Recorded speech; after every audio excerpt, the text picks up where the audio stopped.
जी students, हम लोगों ने मुख्तलिफ सेशंस में बहुत सारे पावर बीआई के डैशबोर्ड्स डेवलप किए। मुख्तलिफ सिचुएशंस में मुख्तलिफ एनालिसिस के थ्रू किस तरीके से हम वेरिएबल क्रिएट करते हैं और फिर उनको किसी ग्राफ या किसी चार्ट या किसी मैप की सूरत में हम प्रेजेंट कर देते हैं। एक बहुत इम्पॉर्टेंट फीचर यहाँ पे ये है कि वो हमने डेवलप तो कर लिया है। अब हमने जिस क्लाइंट के लिए या जिस रिस्पोंडेंट के लिए वो डैशबोर्ड डेवलप किया है, उस तक वो डैशबोर्ड किस फॉर्म में पहुंचेगा। ऑफ कोर्स आप उसको पीडीएफ या किसी ग्राफ या किसी जेपैग की सूरत पे, जो कि एक इमेज का फॉर्मेट है, हम वो डैशबोर्ड भेज सकते हैं। लेकिन किसी ग्राफ या किसी इमेज की सूरत में जब वो डैशबोर्ड जाएगा तो वो कोई एनालिसिस नहीं कर पाएगा। एक तस्वीर तो सामने नज़र आ रही होगी, लेकिन उस डैशबोर्ड का जो असली मकसद है कि मुख्तलिफ एनालिसिस उसके ऊपर परफॉर्म होते हैं, वो कैसे होंगे, वो वहाँ पे मौजूद नहीं होंगे।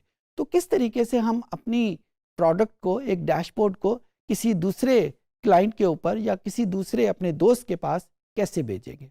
यहाँ पे ये बहुत चीज़ इम्पॉर्टेंट है कि जब हम एक डैशबोर्ड डेवलप करते हैं तो हमारे पास एक, दो या कुछ डेटा सोर्सेज भी अवेलेबल होते हैं जिनकी मदद से वो डैशबोर्ड डेवलप हुआ होता है। तो जब हम डैशबोर्ड को किसी और को एक्सपोर्ट करते हैं, किसी और को भेजते हैं, तो ऑफ कोर्स वो डेटा सोर्स यानी वो डेटा बेसिस भी उसके साथ अटैच होती हैं और दूसरे बंदे के पास चली जाती हैं। किस तरीके से वो डेटा सोर्सेज चेंज होंगे for actual data files, for other data files, कि जब वो उसी डैशबोर्ड को उसी तरह के एक दूसरे डेटा सोर्सेज के ऊपर हम रन करना चाहें, कैसे करेंगे। ये सारी चीज़ें हम इस सेशन में सीखेंगे। हम एक डैशबोर्ड, एक हाइपोथेटिकल डैशबोर्ड डेवलप करेंगे और फिर उसके बाद उसको सेव इस फॉर्म में करेंगे हम उसको एक्सपोर्ट कर सकें। तो आइए कंप्यूटर की स्क्रीन पे चलते हैं और देखते हैं कि हम डेटा बेस को या डैशबोर्ड को हम किस तरीके से एक्सपोर्ट कर सकते हैं। जी स्टूडेंट्स, ये मैंने एक डैशबोर्ड डेवलप किया है। ये जो डेटाबेस जिसके लिए ये डेवलप हुआ है उसका नाम कस्टमर डीबेस है और इसके मुख्तलिफ कॉलम मेरे पास मौजूद हैं। और ये कुछ कंडीशनल फॉर्मेटिंग मैंने की हुई है जिसमें जेंडर और इनकम और एज के बारे में इंफॉर्मेशन की है और उसको कंडीशनल फॉर्मेटिंग के तहत मैंने किया हुआ है।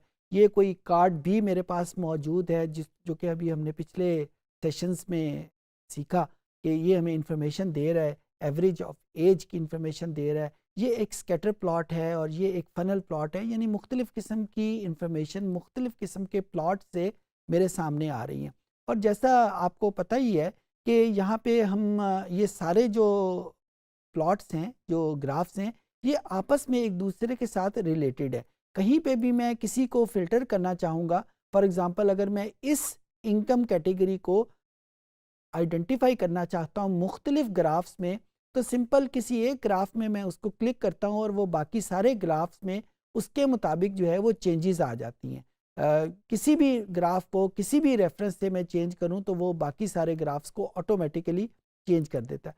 अब ये एक ग्राफ मैंने डेवलप कर लिया है और अब ये रेडी है पब्लिश होने के लिए, रेडी है जहाँ पे जिस क्लाइंट के लिए ये बना था उसको देने के लिए।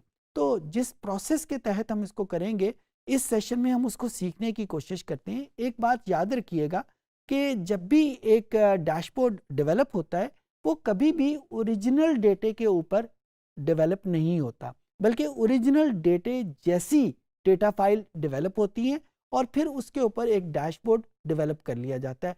ओरिजिनल डेटे के ऊपर क्यों डेवलप नहीं किया जाता, उसकी वजह यह है कि ओरिजिनल डेटा कहीं हमारी किसी गलती की वजह से ज़ाया ना हो जाए। तो हम आम तौर पे कोशिश करते हैं कि ओरिजिनल डेटे की बजाय हम उसको एक टेम्परेरी या उस जैसी किसी डेटा फाइल के ऊपर हम डेवलप कर सकें।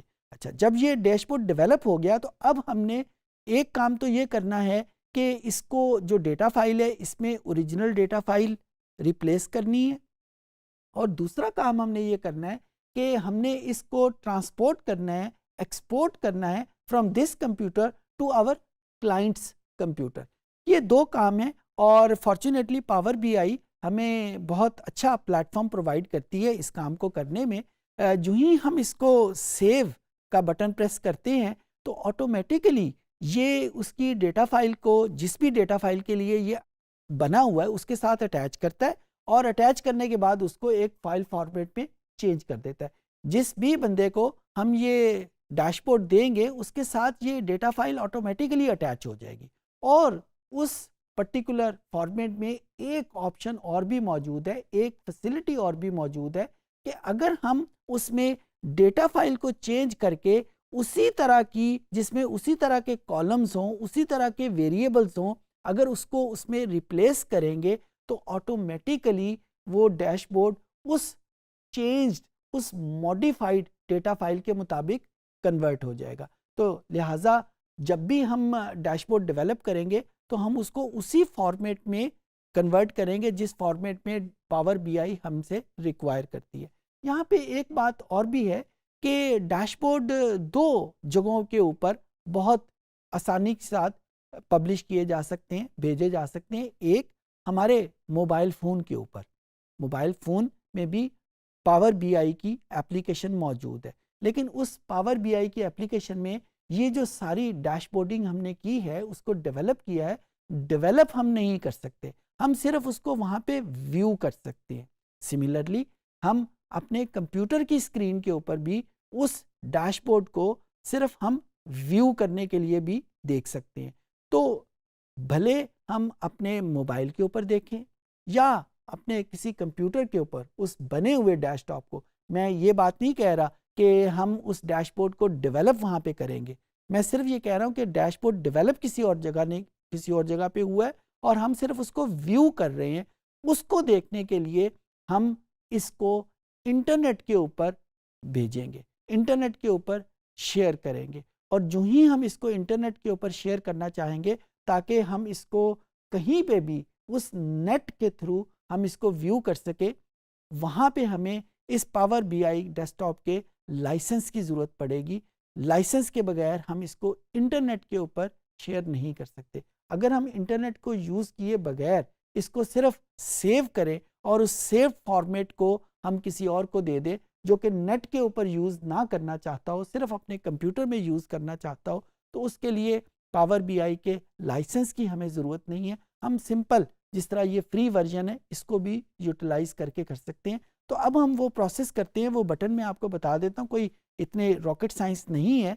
हम सिंपल फाइल के बटन और इसको एक्सपोर्ट का बटन पे, जो ही हम इसको पब्लिश का बटन प्रेस करेंगे तो पब्लिश ये कहेगा कि पब्लिश टू पावर बीआई, यानी उसके सर्वर के ऊपर क्लिक करने, और जो ही मैं ये करूँगा तो वो यहाँ पे मुझे कंफर्म कर रहा है कि अपनी चेंजेस को सेव कर लिया, ने यस कह दिया, और यहाँ पे पावर बीआई फाइल और इसकी जो एक्सटेंशन है PBIX, ये एक्सटेंशन है उस पब्लिश्ड डैशबोर्ड की जिसको हम यूज़ करते हैं। इसको मैं टेस्ट के नाम पे लेट्स से इसको सेव कर देता हूँ, और ये जिस भी फोल्डर में हमने सेव करना हो उसमें सेव करके इसको सेव का बटन प्रेस किया, and now this particular dashboard is ready for exporting. ये हमसे ईमेल एड्रेस मांग रहा है, जो ही मैं ईमेल एड्रेस इसको दूंगा ये उसको कंफर्म करेगा कि क्या ये मैं उसका प्रोप्राइटी, उसका सब्सक्राइबर हूँ।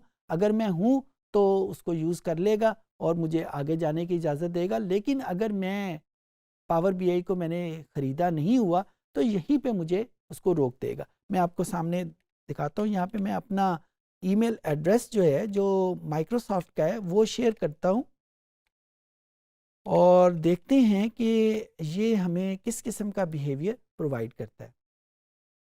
ये जो ही मैंने उसको सेव किया तो यहाँ पे choose the version of the Power BI do you want to use, ये मुख्तलिफ वर्जन्स हैं। मैं इसको पहले वर्जन के ऊपर क्लिक कर देता हूँ, और अब ये मुझसे मेरी साइन इन की इंफॉर्मेशन मुझसे मांग रहा है, जो कि ज़ाहिर है इस वक्त मैं नहीं यहाँ पे दूंगा। तो जिस तरह मैंने अभी थोड़ी देर पहले आपको बताया कि अगर मैं इसको सिर्फ सेव करूँगा तो सेव करना में कोई मसला नहीं है, वो एक सिंपल फंक्शन के थ्रू इसको यूज़ किया जा सकता है, इसको सेव एज। लेकिन अगर मैं इसको पब्लिश करना चाहता हूँ इंटरनेट के ऊपर तो ये अभी जो मैंने आपके सामने प्रोसेस किए वो सारे प्रोसेस से मुझे गुजरना पड़ेगा। उम्मीद है कि चीज़ें आपको समझ आ गई। इस सेशन में आपने देखा कि जब हमारे पास एक डैशबोर्ड मौजूद है तो हम किस तरीके से उसको सेव करेंगे कि उसकी डेटाबेसिस भी उसके साथ अटैच हों और हम उसको किसी और क्लाइंट के पास, अपने किसी दोस्त के पास या किसी और कंप्यूटर के ऊपर हम भेज सकें, एक्सपोर्ट कर सकें। उम्मीद है चीज़ें आपको समझ आ गई होंगी।